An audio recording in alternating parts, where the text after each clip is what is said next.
Hello everyone. So তোমরা অনেকেই জানতে চেয়েছিলে যে আমার কি হয়েছে আর আমি কেন আমার এই এত লং হেয়ার শর্ট করে ফেলেছি। তো সেই রিজনটাই আজকে তোমাদের দেখাবো। এই হলো রিজন, আমার পেটটা আসলে অনেকটাই কাটা। অনেকেই জানো আমার একটা মেজর অপারেশন হয়েছে, আর যারা জানো না তাদেরকে বলছি, আমার ওভারিতে একটা সিস্ট ছিল, সেটাই বড় হয়ে টিউমার হয়ে গেছিলো। তো যার জন্য আমার এই ওপেন সার্জারিটা করতে হয়েছে। আর এই সার্জারির পরে আমার সারা দিন শুয়েই কাটাতে হয়, আমি স্নানও করতে পারি না। যার জন্য আমি আমার এই এত বড় চুল মানে একদম জট পেকে গেছিলো, ওই জন্যই আমি কেটে ফেলেছি চুলগুলো। কিন্তু এই ওটি হওয়ার পরে আমার এত কষ্ট সহ্য করতে হয়েছে না, বলার মতো না।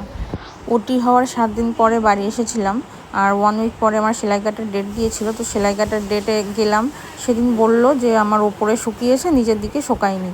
তো আবার মানে নতুন করে সেলাই দিল। দেন 1 সপ্তাহ পরে আবার ডেট দিল যাওয়ার। তো 1 সপ্তাহ পরে আবার যখন গেলাম তখন সেলাই বললো যে শুকিয়ে গেছে। তো ওরা সেলাইটা খুলে দিল। বাড়ি এসে আবার দেখি যে আমার সেলাই ফেটে গেছে। এই যে ঠিক এইভাবে ফেটে গেছিলো। তো সাথে সাথে ডক্টরকে ফোন করলাম এইমসের। উনি বললেন আবার নতুন করে সেলাই দিতে আর ড্রেসিং শুরু করতে। 9 দিন ধরে ড্রেসিং করে এই যে এই অবস্থায় পৌঁছেছে, এখন অনেকটাই শুকিয়ে গেছে। তবে আমি আমার এই রিকভারি ফেজে একটা শিক্ষা পেলাম, জানো তো, যাদের আমি খুব আপন ভাবতাম না, তারা যে আসলে আমার আপন নয়, আর তারা যে এতটাই স্বার্থপর সেটাই দেখলাম আমি। যাদের সাথে আমি আমার ছোটোবেলাটা কাটিয়েছি, অনেক অনেক ভালো সময় কাটিয়েছি, তারা যে আমার এই খারাপ সময় কেউ পাশে থাকলো না, এটাতে আমার ভীষণ খারাপ লেগেছিল। কারণ ওটি থেকে বাড়ি ফিরে এসে আমাদের বাড়িতে সবার খুবই শরীর অসুস্থ ছিল, সববার জ্বর হয়েছিল, সবার সাথে আমারও 103-4 এরকম জ্বর, আমার মেয়ের জ্বর, আমার বাবা মা সবাই। সেই সময়টা আমাদের মানে কেউ একটু এসে দেখভাল করবে, অনেককে বলেছিলাম ফোন করে যে একটু এসে থাক 2 দিন, তো কারোরই সময় নেই।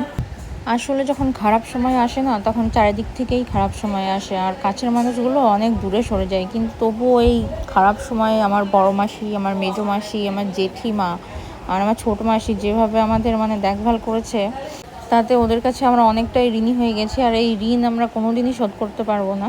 যাই হোক, সবাই সবার ফ্যামিলি নিয়ে সুস্থ থাকুক, ভালো থাকুক, এটাই চাই।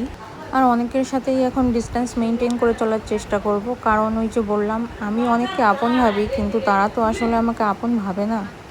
মানুষ যে এত রূপ বদলাতে পারে সত্যি আমার জানা ছিল না। বিয়ের আগে একরকম চিনতাম মানুষকে, মা হওয়ার পরে আর এক রকম রূপ দেখলাম সেই মানুষগুলোর, আর এই ওটি হওয়ার পরে আবার সেই একই মানুষগুলোর নতুন রূপ দেখলাম। মানে এসে থাকা তো দূরের কথা, একটু ফোন করে খোঁজ খবর নেওয়া, ভালো মন্দ কিছুই না।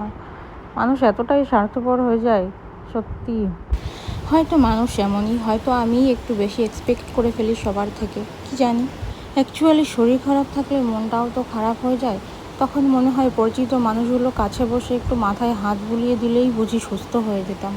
সেটা পাইনি বলেই হয়তো আমার এতটা খারাপ লাগছে। যাকগে, অনেক বাজে বকে ফেললাম, তোমরা কেউ কিছু মনে করো না। আমার রিলেটিভস আর ফ্রেন্ড সার্কেলের মধ্যে অনেকেই আমার খোঁজখবর নিয়েছে, আবার এভরি ফ্রেন্ড সার্কেলে যারা আমার একদমই পরিচিত না, তারাও অনেকে খোঁজখবর নিয়েছো।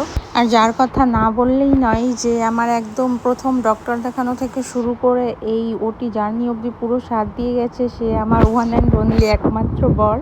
আমার হসপিটালে ভর্তি হওয়া থেকে শুরু করে ওটি হওয়ার পর টানা 9 দিন ও আমার পাশে সব সময় থেকেছে। আর বাড়ি ফেরার পরও আমি এতটাই শারীরিকভাবে অসুস্থ ছিলাম, তার মধ্যেও ও, আমার মা আর বাবা, ওরা আমাকে এতটাই মনোবল দিয়েছে যে আমি আস্তে আস্তে ধীরে ধীরে সেরে উঠতে পেরেছি।